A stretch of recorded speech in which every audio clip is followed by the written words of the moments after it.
Hello everyone, welcome back to our channel. Friends, मैं आप सबसे ये कहना चाह रही थी कि आजकल मुझे टाइम नहीं मिल पा रहा है, तो जितना भी टाइम मिल रहा है उसमें मैं इन छोटी छोटी वीडियोस को बनाकर ही आप सबके साथ शेयर कर रही हूँ। पर जैसे ही मुझे टाइम मिलेगा मैं आप सबके साथ एक लॉन्ग वीडियो भी ज़रूर शेयर करूँगी। ओके, और जो कोई भी चैनल पर नए आ रहे हैं उनसे रिक्वेस्ट है कि प्लीज़ चैनल को सब्सक्राइब भी कर लीजिए। तो अब चलिए आगे का वीडियो एक्सप्लेनेशन हम शुरू करते हैं। लास्ट पार्ट में हमने देखा था कि लंजा चीख कर चेंग शियाओ से कहता है कि वो लंजा से पंगा ना ले, जिस पर चेंग शियाओ कहती है कि वो मजाक नहीं कर रही है, वो सीरियस है। वही लंजा तो चेंग शियाओ को जानता ही है कि उसे जो चाहिए होता है वो उसे पाकर ही रहती है। जो बात सुनते ही लंजा गुस्से में चेंग शियाओ का गला पकड़ लेता है और घूर कर चेंग शियाओ को देखता है, जिस एक्शन पर चेंग शियाओ तिरछी स्माइल के साथ कहती है कि अगर लंजा ने उसे हर्ट किया तो चेंग शियाओ उनकी वीडियो अभी उस पुअर विंग को सेंड कर देगी। जहां विंग का नाम आते ही लंजा फौरन चेंग शियाओ का गला छोड़कर 2 कदम पीछे हट जाता है और फ्रस्ट्रेशन में चीखता हुआ कहता है कि चेंग शियाओ झूठ बोल रही है, उनके बीच कुछ नहीं हुआ है। तभी चेंग शियाओ एक वीडियो लंजा को भेजकर कहती है कि लंजा इस वीडियो को अपने पर्सनल कलेक्शन में रख ले। जो बात कहकर चेंग शियाओ एक विनिंग स्माइल लंजा को दिखाती है। वहीं लंजा वो वीडियो देखकर बुरी तरह से टूट जाता है। वहीं दूसरी तरफ विंग लंच करते हुए अपनी प्लेट में से श्रिम्प और कैबेज उठाकर साइड में निकाल रहा था और सिर्फ राइस के साथ स्प्राउट बीन्स खाता है। जो देखकर मिसिस वे अपने बेटे को सरप्राइज्ड लुक के साथ देखते हुए पूछती है कि आखिर कब से विंग को श्रिम्प और कैबेज खाना पसंद नहीं है, जिस पर विंग इनोसेंटली कहता है कि पता नहीं, पर उसे उन दोनों से स्मेल आ रही है तो वो नहीं खा पा रहा है। जिस बात पर मिसिस वे कुछ ना कहकर बस अपने बेटे को देखती रहती है। वहीं आज विंटर हॉलीडे का 3rd डे था, जहां आज विंग का अपनी आंट के साथ बीच पर जाने का प्लान था। साथ ही विंग ने वहां लूसी को भी इनवाइट किया था, लेकिन लूसी अपने पियानो क्लासेस की वजह से आ नहीं पा रही थी, इसलिए सिर्फ विंग ही अपनी आंट के साथ उनकी कार में जा रहा था कि तभी आंट विकी जाओ विंग से पूछती है कि क्या विंग के और फ्रेंड्स नहीं हैं, जिस पर विंग ना में अपना सिर हिलाकर कहता है कि बस लूसी ही उसकी एक फ्रेंड है। जो बात कहकर विंग बाहर की तरफ देखने लगता है कि तभी अचानक कार में थोड़ी देर तक ट्रैवल करते ही विंग को डिजी फील होने लगता है और कार के फ्रेशनर की स्मेल से विंग को वॉमिट सा फील होने लगता है। इसलिए विंग फौरन अपनी आंट विकी जाओ को कार एसी बंद करने का कहकर फौरन विंडो ओपन करता है। जहां विंग का हाल देखकर आंट विकी वरिड लुक के साथ पूछती है कि क्या विंग ठीक फील नहीं कर रहा है, जिस पर विंग सिर्फ ना में अपना सिर हिला देता है। जो देखकर आंट विकी कार साइड में रोककर विंग के बालों को सहलाकर विंग के फोरहेड पर उसका टेम्परेचर चेक करते हुए कहती है कि विंग को तो फीवर नहीं है, पर शायद लगता है उसे ठंड लग गई है, इसलिए उन्हें डॉक्टर के पास चलना चाहिए। जिस बात पर विंग ना में अपना सिर हिलाकर कहता है कि उसे मैंगो या कीवी खाना है। जो बात सुनकर विकी हैरान होकर अपने नेफ्यू की तरफ देखकर पूछती है कि क्या वो बीच पर नहीं जाना चाहता, जिस पर विंग क्यूट फेस के साथ कहता है कि उसे पहले इन दोनों फ्रूट्स को खाना है। जो विंग की बात सुनकर विकी स्माइल के साथ कहती है कि ओके, वो चल रहे हैं। जो कहकर विकी अपनी कार को नियरेस्ट सुपरमार्केट की तरफ ले जाती है, जहां से विंग अपने लिए ग्रेप्स, कीवी, मैंगोज, पियर्स और लेमन्स ले लेता है। जो सारे फ्रूट्स देखकर विकी हैरान रह जाती है और पूछती है कि विंग लेमन कब से पसंद करने लग गया, जिस सवाल पर विंग स्माइल के साथ कहता है कि वो नहीं जानता, पर उसे ये खाना है। जो कहकर विंग अपनी शॉपिंग ट्रॉली को पुश करके काउंटर की तरफ ले जाता है, जिसमें फ्रूट्स के साथ स्नैक्स, चॉकलेट्स और कुछ बिस्किट्स थे। वहीं आंट विकी, जो बेशक विंग के साथ बस लास्ट 2 मंथ से ही रह रही थी, पर जानती थी कि विंग को स्वीट या सार चीज़ें खाना पसंद नहीं था, वो बस स्पाइसी चीज़ें खाना ही पसंद करता था। इस वक्त विंग को देखकर हैरान हो रही थी, क्योंकि विंग ने वो सारी चीज़ें अपनी शॉपिंग ट्रॉली में भरी थी जो वो खाना पसंद नहीं करता था। जिसके बाद विंग की खराब तबीयत का ध्यान रखते हुए विकी बीच पर न जाकर विंग को लेकर अपने अपार्टमेंट में आ जाती है। वहीं दूसरी तरफ लंजा के घर का एटमॉस्फेयर बहुत क्योटिक था, क्योंकि वहां चेंग शियाओ मिसिस लैन की बाहों में बैठी रोए जा रही थी और जी उनके सामने बैठी दोनों को देखकर इरिटेटेड फील कर रही थी क्योंकि उसे अपने सामने चल रहा ड्रामा बहुत बकवास लग रहा था कि तभी जी अपने पास बैठे अपने भाई की तरफ देखती है, जहां जी अपने सामने चल रहे मेलो ड्रामा की जगह अपने भाई का सार फेस देखना ज्यादा पसंद कर रही थी। कि तभी सब चीजों से परेशान होकर जी पूछती है कि आखिर चेंग शियाओ और उसकी मॉम किस बात पर रो रहे हैं। दरअसल जी को शॉर्ट एंड क्रिस्प बातें करना और सुनना ज्यादा पसंद था, इसलिए वो स्ट्रेट फॉरवर्ड अपनी मॉम और चेंग शियाओ से ये सवाल करती है, जिस बात पर मिसेस लैन जी की तरफ देखकर अपने आंखों से इशारा करके उसे चुप रहकर थोड़ी फ्रेंडली तरीके से बात करने को कहती है। तो इशारा समझकर जी अपनी आईज रोल करके अपने भाई को देखती है, जो गुस्से और फ्रस्ट्रेशन में सेम सवाल पूछता है कि वो भी हैरान है कि दोनों एग्जैक्टली किस बात पर रो रहे हैं।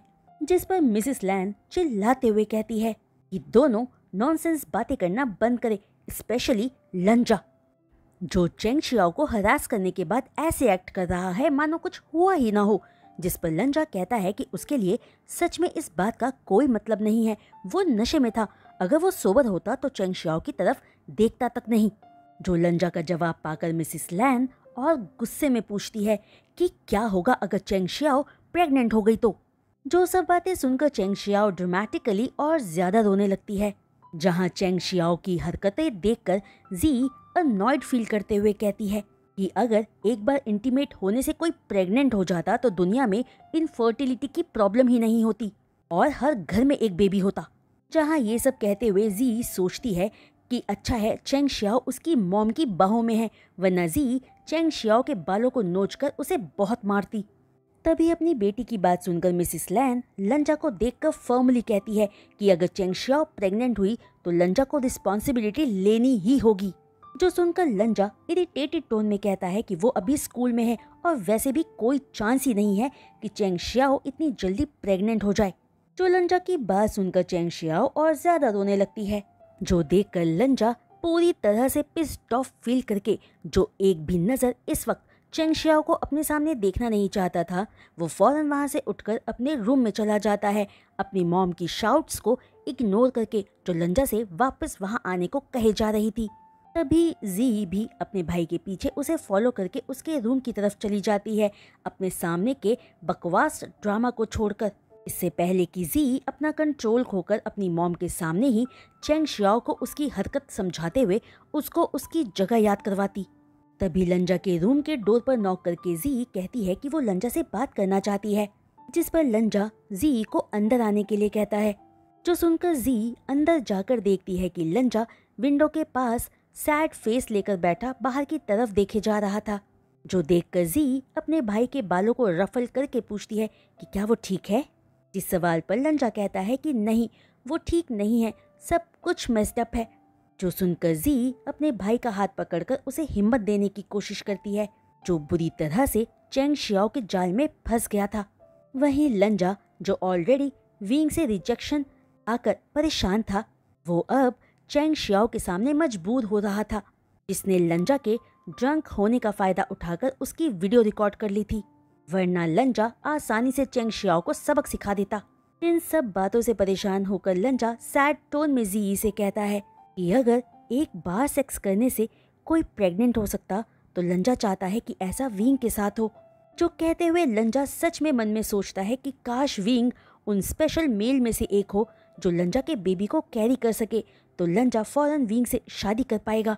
जो बात सुनकर जी सरप्राइज्ड लुक के साथ लंजा को देखकर पूछती है कि क्या लंजा ने कभी वो सब विंग के साथ किया है। जो सवाल सुनकर लंजा को अपने और विंग के बीच का वो दिन याद आ जाता है, जो याद करके अचानक लंजा के फेस पर स्माइल आ जाती है। वो अपनी सिस्टर से कहता है कि हाँ, और वो एहसास सच में बहुत अमेजिंग था।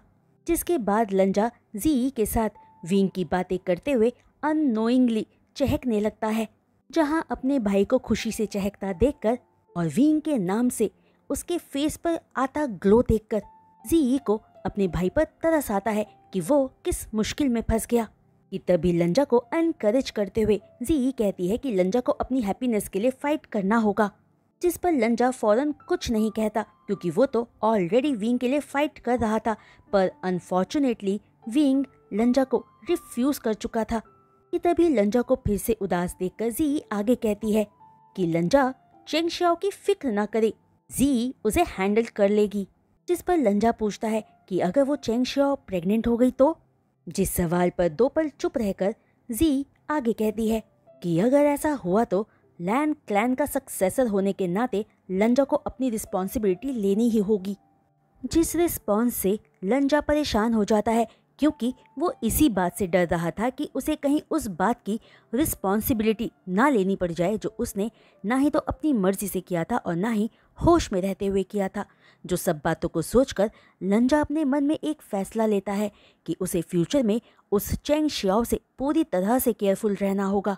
वहीं दूसरी तरफ जब विकी काम से घर वापस आकर विंग को लिविंग रूम में काउच पर सोता हुआ पाती है, जिसके चारों ओर स्नैक्स के पैकेट्स बिखरे पड़े थे और टीवी चल रहा था, वो रूम का इतना मैसी हाल देखकर हैरान रह जाती है, क्योंकि विंग को गंदगी बिल्कुल भी पसंद नहीं थी।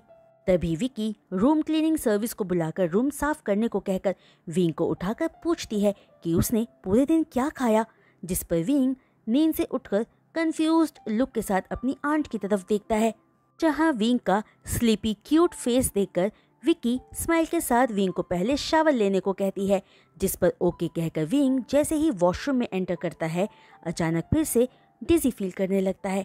इसलिए विंग फौरन सिंक को होल्ड करके सामने मिरर में खुद को देखता है, जहां विंग को अपना फेस पहले से थिन और पेल दिख रहा था, पर वो बीमार बिल्कुल भी नहीं था।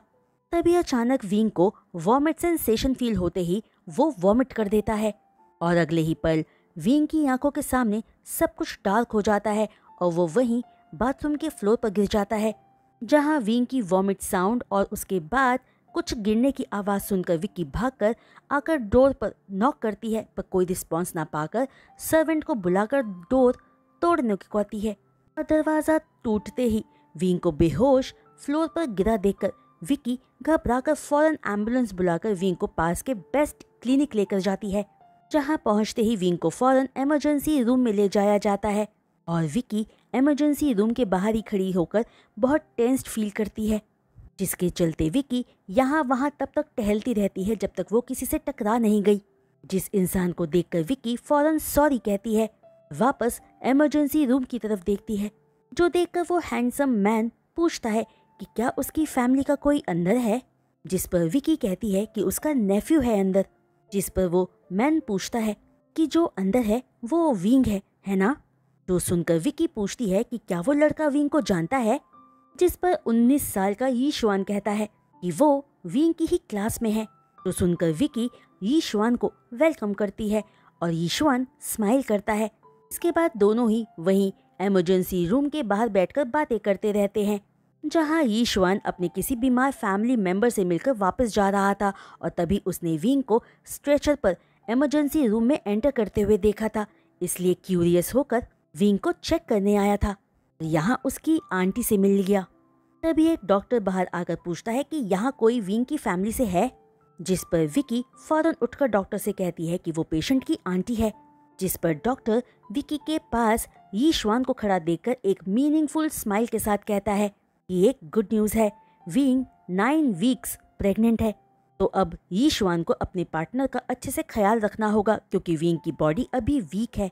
तो बात कहते ही डॉक्टर यीशुआन के शोल्डर को थपथपाकर उनको विंग से मिलने जाने देता है, जहां जाकर विक्की देखती है कि विंग रोए जा रहा था। वहीं विंग की कुछ भी बोल पाने जैसी हालत नहीं थी, उसका दिल पूरी तरह से उथल पुथल हुआ था, साथ ही वो बहुत कंफ्यूज्ड भी दिख रहा था। तभी अपनी आंट के साथ यीशुआन को रूम में एंटर करता देखकर विंग सिर्फ उनके नाम ही ले पाता है, हयूंग आंटी। जो 2 नाम लेते ही विंग अपना पेट पकड़कर रोने लगता है, जो देखकर विक्की फौरन विंग को हग करके कहती है, इट्स ओके हनी, तुम्हारी आंटी तुम्हारे पास है। जो कहते हुए विंग की बैक को थपथपाते हुए विक्की आगे पूछती है कि ये किसने किया है, जिस पर विंग सिर्फ इतना ही कहता है कि उसे बहुत डर लग रहा है। तभी यीशुआन जो इतनी देर से चुप था, विंग को देखकर उसकी परवाह करते हुए विंग से पूछता है कि क्या यीशुआन का गेस सही है, जिस सवाल पर विंग और ज्यादा रोने लगता है, जो देखकर यीशुआन कंफर्म करते हुए पूछता है, लंजा, ये लंजा ने किया है ना? क्योंकि अगर ये सब लंजा ने किया होगा तो यीशुआन अपने मन में सोच चुका था कि वो इस बार सब कुछ चुपचाप होता नहीं देखेगा और विंग के लिए स्टेप्स लेगा, विंग को सपोर्ट करेगा। तभी यीशुआन के सवाल पर विंग यीशुआन की तरफ देखता हुआ रोता है पर कुछ नहीं कह पाता। तो खामोशी यीशुआन के लिए एक कॉन्फर्मेशन थी कि इन सब के पीछे लंजा ही था जो विंग की प्रेगनेंसी का कारण था, जो रियलाइज करते ही यीशुआन गुस्से में अपनी मुट्ठी कस लेता है। वहीं इस बीच विकी विंग को लविंगली प्यार करते हुए शांत करवाने की कोशिश करती रहती है। जो सब कुछ अपने सामने होता देखकर यीशुआन मन में बड़बड़ाते हुए कि वो अब लंजा को सबक सिखाकर ही रहेगा, वहां से चला जाता है। वहीं यीशुआन के जाते ही विंग रोते हुए प्लीडिंग टोन में अपनी आंटी से उसके पेरेंट्स को कुछ भी बताने से मना करता है क्योंकि उसके डैड की हार्ट सर्जरी के बाद रिकवरी अभी पूरी तरह से हुई नहीं थी। उन्हें कुछ भी हो सकता था विंग का हाल जानकर, जिस पर विकी विंग से अपना हग टाइट करते हुए कहती है कि वो विंग को हर तरह से प्रोटेक्ट करेगी। तभी विंग रोते हुए कहता है कि उसकी लाइफ और फ्यूचर सब बर्बाद हो चुका है, वो इस हालत में स्कूल कैसे जा सकता है, उसे इस बेबी को अबॉर्ट करवाना ही होगा। जिस बात पर विकी विंग को चुप करवाते हुए कहती है कि विंग अबॉर्शन की बात ना ही करे क्योंकि ये बेबी इनोसेंट है और कोई भी सिचुएशन विंग का करियर और फ्यूचर बर्बाद नहीं कर सकती है क्योंकि विंग की आंटी उसके साथ है। वो विंग को अपने साथ ऐसी जगह ले जाएगी जहां विंग को कोई भी नहीं जानता होगा और कोई विंग को परेशान नहीं करेगा। तो अब विंग परेशान ना हो। वहीं विंग के पेरेंट्स को क्या कहना है वो विकी खुद संभाल लेगी। तो फ्रेंड्स, आज का ये वीडियो एक्सप्लेनेशन मैं यही रोकती हूँ और उम्मीद करती हूँ कि आप सबको आज का ये वीडियो एक्सप्लेनेशन पसंद आया होगा। तो फ्रेंड्स, आप में से जिसको भी ये वीडियो एक्सप्लेनेशन पसंद आया हो तो प्लीज़ अपने लाइक्स इस वीडियो पर ज़रूर दीजिएगा और हाँ, अपने कमेंट्स में साथ शेयर करना बिल्कुल भी मत भूलिएगा। वहीं जो कोई भी चैनल पर नए आ रहे हैं और चैनल को सब्सक्राइब कर रहे हैं उनसे रिक्वेस्ट है कि प्लीज़ चैनल को सब्सक्राइब करने के बाद बेल आइकन को हिट करना मत भूलिएगा। तो आज के लिए बस इतना ही। हम जल्द मिलेंगे नेक्स्ट वीडियो अपलोड के साथ। तब तक के लिए बाय।